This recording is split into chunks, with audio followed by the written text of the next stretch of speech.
Tahukah Anda bahwa ada daftar panjang negara yang pernah menjadi target operasi militer Amerika Serikat dan Israel? Lebih dari sekedar negara yang dibom, setiap serangan punya konteks mendalam. Dalam video ini, kita akan mengungkap daftar negara tersebut, kapan operasi terjadi, apa alasan resminya, dan apa dampak jangka panjang yang ditimbulkannya. Mari kita selami fakta-fakta penting ini. Pertama, Irak. Salah satu kasus paling terkenal yang memicu debat global. Invasi besar Amerika Serikat terjadi pada tahun 2003 dan operasi berlanjut hingga 2011. Mengapa? Alasan resmi adalah tuduhan kepemilikan senjata pemusnah massal oleh rezim Saddam Hussein. Namun, tuduhan itu kemudian terbukti tidak benar. Operasi juga kembali pada 2014 untuk melawan ISIS. Dampak dari invasi ini sungguh besar. Salah satunya, jatuhnya rezim Saddam Hussein. Namun, kejatuhannya juga memicu konflik sektarian berkepanjangan antara Sunni dan Syiah. Dampak paling mengerikan lainnya adalah munculnya kelompok teroris ISIS yang menyebarkan teror di kawasan tersebut, serta instabilitas politik jangka panjang yang masih terasa hingga saat ini di Irak. Berikutnya, Afghanistan. Sebuah perang yang berlangsung sangat lama. Operasi militer AS di Afghanistan berlangsung dari tahun 2001 hingga 2021, 2 dekade penuh konflik. Mengapa? Ini adalah respons langsung terhadap serangan 11 September 2001. Target utamanya adalah jaringan teroris Al-Qaeda dan rezim Taliban yang menaunginya. Dampaknya adalah perang terpanjang dalam sejarah AS, berlangsung selama 20 tahun.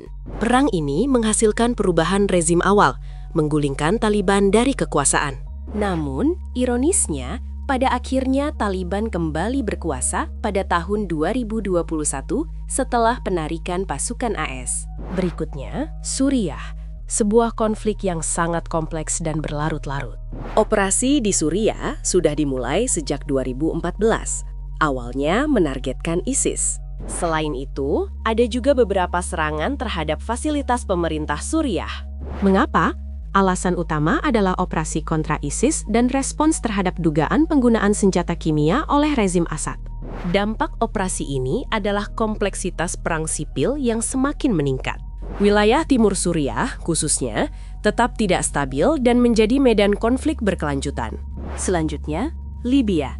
Sebuah intervensi yang mengubah peta politik Afrika Utara. Intervensi NATO yang didukung AS terjadi pada tahun 2011. Mengapa? Ini adalah respons terhadap krisis sipil dan upaya untuk menjatuhkan rezim Muammar Gaddafi. Dampak langsungnya adalah Gaddafi tumbang dan terbunuh. Namun, Libya tidak menjadi stabil. Sebaliknya, negara itu terpecah belah. Konflik internal berlanjut selama bertahun-tahun, menciptakan kekacauan dan kekosongan kekuasaan. Kelima, Yaman, sebuah negara yang telah lama menderita. Operasi drone AS di Yaman sudah dimulai sejak awal tahun 2000-an dan meningkat drastis setelah 2015. Mengapa? Target utama adalah kelompok ekstremis seperti Al-Qaeda di Semenanjung Arab atau AQP. Dampaknya, konflik kemanusiaan di Yaman memburuk secara drastis. Korban sipil yang tidak bersalah terus berjatuhan akibat serangan drone dan konflik internal, serta ketidakstabilan regional yang berpotensi menyebar ke negara-negara tetangga.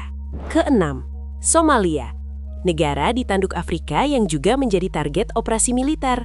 Operasi drone intensif oleh AS telah berlangsung sejak 2007. Mengapa? Sasaran utamanya adalah kelompok teroris Al-Shabaab.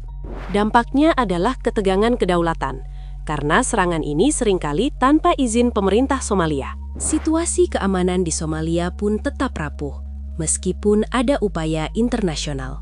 Ketujuh, Iran, sebuah negara dengan sejarah panjang perseteruan dengan AS dan Israel. Pada tahun 2020, serangan drone AS menewaskan Jenderal Qasem Soleimani, memicu krisis besar. Ada juga beberapa insiden terbatas lainnya yang terus meningkatkan ketegangan. Mengapa? Tuduhan ancaman terhadap kepentingan dan pasukan AS di kawasan menjadi alasan resmi. Dampak utamanya adalah ketegangan regional yang meningkat tajam di seluruh Timur Tengah. Dan risiko konflik langsung antara negara-negara besar di kawasan ini menjadi sangat nyata. Kedelapan, Lebanon, sebuah negara yang seringkali terjebak dalam konflik regional. Konflik Israel-Lebanon pada tahun 2006 adalah salah satu momen paling destruktif. Mengapa? Ini adalah operasi Israel terhadap kelompok Hezbollah di Lebanon Selatan. Dampaknya adalah kerusakan besar pada infrastruktur Lebanon. Juga, ketegangan regional yang meningkat tajam antara Israel dan negara-negara tetangga. Terakhir, Gaza dan wilayah Palestina. Sebuah siklus konflik yang tak kunjung usai. Operasi Israel di Gaza berulang kali terjadi sejak 2008 hingga sekarang, dalam berbagai eskalasi. Mengapa? Ini adalah konflik Israel-Hamas dan isu keamanan lintas perbatasan. Dampak utamanya adalah korban sipil yang sangat tinggi di kedua belah pihak, terutama di Palestina. Krisis kemanusiaan yang mendalam dan berkelanjutan di Gaza, dengan blokade yang panjang. Serta siklus kekerasan yang berulang, tanpa ada solusi politik yang terlihat jelas. Kesimpulan penting dari pembahasan ini adalah bahwa tidak semua operasi berbentuk invasi besar. Sebagian berupa serangan udara terbatas yang presisi. Ada pula operasi drone yang menargetkan individu atau kelompok tertentu. Atau intervensi terhadap kelompok non-negara, seperti teroris atau milisi. Namun, meskipun bentuk operasinya berbeda, dampaknya seringkali meluas. Salah satu dampak paling signifikan adalah perubahan rezim, baik disengaja maupun tidak. Ini seringkali diikuti oleh konflik berkepanjangan yang menghabiskan sumber daya dan nyawa. Krisis kemanusiaan yang parah, dengan jutaan orang menjadi pengungsi dan kelaparan. Dan instabilitas regional yang dapat memicu konflik di negara-negara tetangga. Dalam geopolitik, satu keputusan militer dapat memengaruhi kawasan selama bertahun-tahun atau bahkan dekade. Setiap operasi yang kita bahas hari ini memiliki akar sejarah dan konsekuensi yang kompleks. Bukan sekedar tindakan militer, tetapi juga intervensi politik dan sosial. Meninggalkan luka mendalam yang membutuhkan waktu sangat lama untuk pulih. Memahami sejarah ini adalah kunci untuk menganalisis dinamika konflik saat ini, serta memprediksi potensi tantangan keamanan di masa depan.